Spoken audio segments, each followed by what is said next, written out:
Guys, क्या आप भी सीखना चाहते हैं सी लैंग्वेज?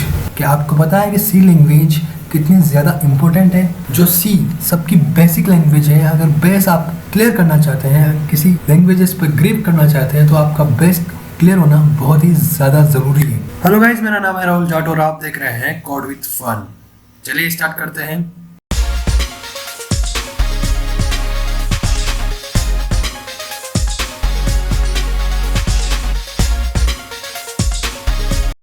इस वीडियो से हम हमारे इस चैनल पर एक नया कोर्स स्टार्ट करने जा रहे हैं। उसका नाम है लैंग्वेज सी। आप सब जानते हैं कि कंप्यूटर में लैंग्वेज सी कितनी ज़्यादा पॉपुलर है और कितनी ज़्यादा इम्पोर्टेंट। सी लैंग्वेज जो सबका बेस्ट पॉइंट है, आज उस कोर्स को हम इस चैनल पर स्टार्ट करने जा रहे हैं। और आज इस वीडियो में हम आपको सी लैंग्वेज के बेसिक बताएंगे, जैसे कोई सिंटेक्स हो गया और भी बहुत कुछ बेसिक बताएंगे। तो चलिए हम ज़्यादा टाइम वेस्ट ना करते हुए हमारी वीडियो की तरफ बढ़ते हैं। तो यहाँ मैं खोल लेता हूँ अपना विजुअल स्टूडियो कोड और यहाँ मैंने अपना विजुअल स्टूडियो कोड खोल लिया है। आप देख सकते हैं यहाँ पर मैंने एक सिंटेक्स बना रखा है। अब सी लैंग्वेज क्या है? सी लैंग्वेज कहाँ से आई है? सी लैंग्वेज बनाई किसने? होती क्या है सी लैंग्वेज? आपके दिमाग में ये बहुत सारे क्वेश्चंस उठ रहे होंगे, तो इनके वन बाय वन आंसर मैं आपको दूंगा। सबसे पहले सी लैंग्वेज डेवलप कब हुई, कब आई ये सी लैंग्वेज? तो सी लैंग्वेज डेवलप 1972 में आई थी और इसको बनाने वाले का नाम था Dennis Ritchie, the father of the C language. C language क्या है? ये एक प्रोग्रामिंग लैंग्वेज है जिससे आप कोई भी प्रोग्राम कंप्यूटर में लिख सकते हैं और उसे एग्जीक्यूट करा सकते हैं। What is a program? A set of instruction that execute one by one, okay. और इसे हम सॉफ्टवेयर भी कह सकते हैं एक तरह से, ओके।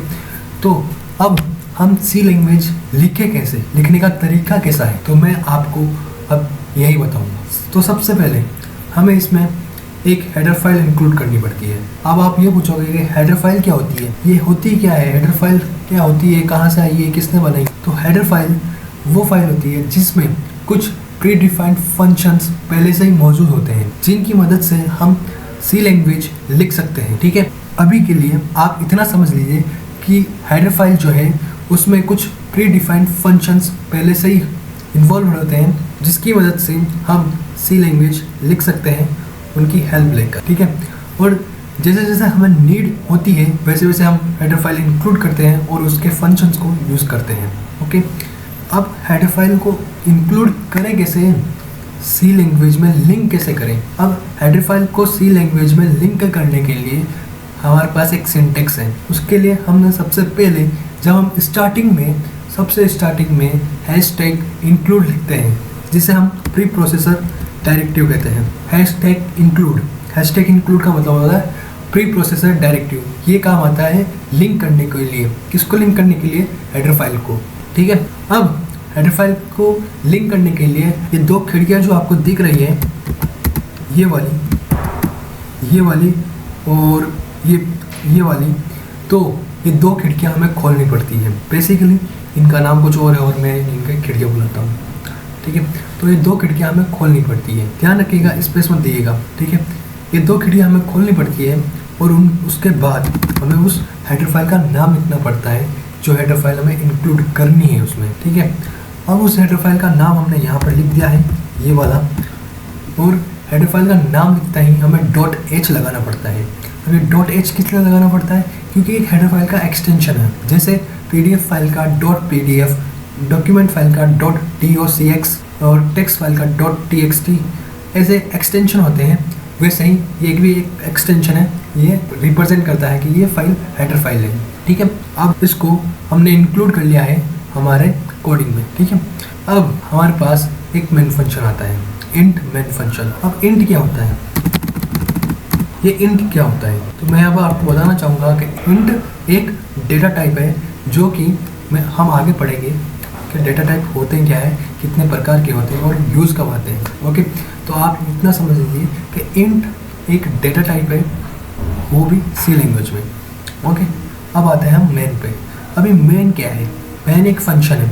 अब फंक्शन क्या होते हैं वो भी हम आगे पढ़ेंगे, बट अभी आपको एक सिंटेक्स मैं बता रहा हूँ, जो बेसिक सिंटेक्स है सी का, तो अभी आप सिंटेक्स पे ध्यान दीजिए। मेन एक फंक्शन है और फंक्शन को डिक्लेयर करने का तरीका है ये।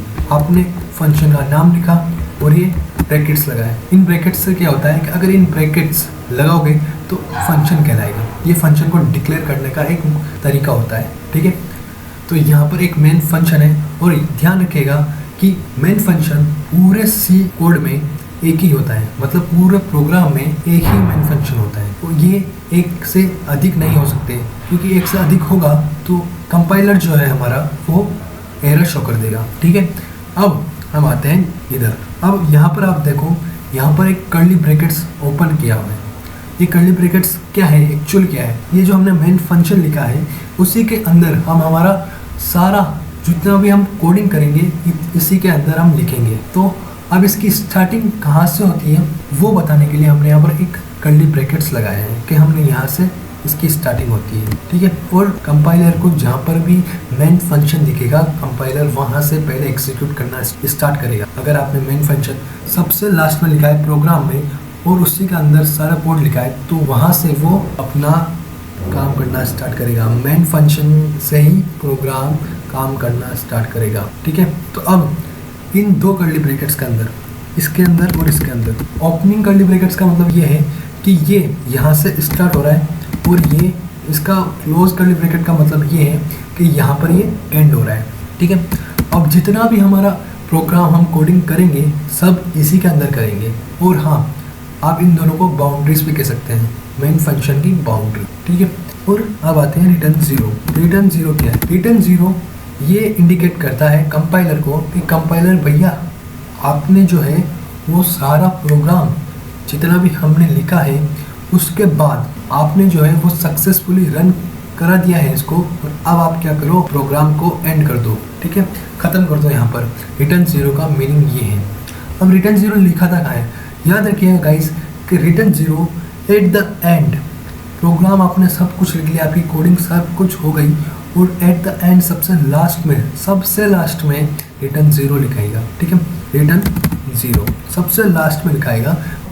और सेमीकोलन, ये सेमीकोलन क्या है? सेमीकोलन इसमें एक सिंबल है जो कि बताता है कि यहाँ पर आपकी ये स्टेटमेंट खत्म हो चुकी है। देखो कंपाइलर को ये नहीं पता होता कि आपकी फर्स्ट स्टेटमेंट कहाँ खत्म हो रही है, तो कंपाइलर को ये पता करने के लिए हमें कुछ तो करना पड़ेगा ना। मतलब यहाँ पर हमारी फर्स्ट स्टेटमेंट खत्म हो रही है तो हमें पता है, बट कंपाइलर को थोड़ी ना पता है कि यहाँ पर उसकी फर्स्ट स्टेटमेंट खत्म हो रही है, वो तो लगातार करते ही जाएंगे एग्जीक्यूट। तो इसके लिए हमने क्या किया कि जहाँ पर स्टेटमेंट का जो लास्ट पॉइंट है वहाँ पर हमने सेमीकोलन लगा दिया, और सेमीकोलन ये इंडिकेट्स करता है कंपाइलर को कि भैया यहाँ पर जो है इसकी स्टेटमेंट खत्म हो रही है, आप दूसरी स्टेटमेंट को स्टार्ट कर सकते हैं, यानी दूसरे इंस्ट्रक्शन को स्टार्ट कर सकते हैं, ठीक है। तो ये है सी का बेसिक सिंटेक्स। अगर आपको कुछ भी समझ में नहीं आया हो इसमें तो आप नीचे कमेंट लिख सकते हैं और अपने डाउट्स पूछ सकते हैं। और अगर आपको ये वीडियो पसंद आया तो लाइक कर दीजिएगा, चैनल को सब्सक्राइब कर दीजिएगा और बेल आइकन को प्रेस कर दीजिएगा और ऑल नोटिफिकेशन को ऑन कर दीजिएगा। और हाँ, आपका फीडबैक इस वीडियो को लेकर कैसा है तो वो भी हमें कमेंट में ज़रूर बताइएगा। कोई सजेशन हो तो वो भी हमें कमेंट में ज़रूर बताइएगा। तो मिलते हैं अगले वीडियो में, तब तक के लिए जय हिंद जय भारत।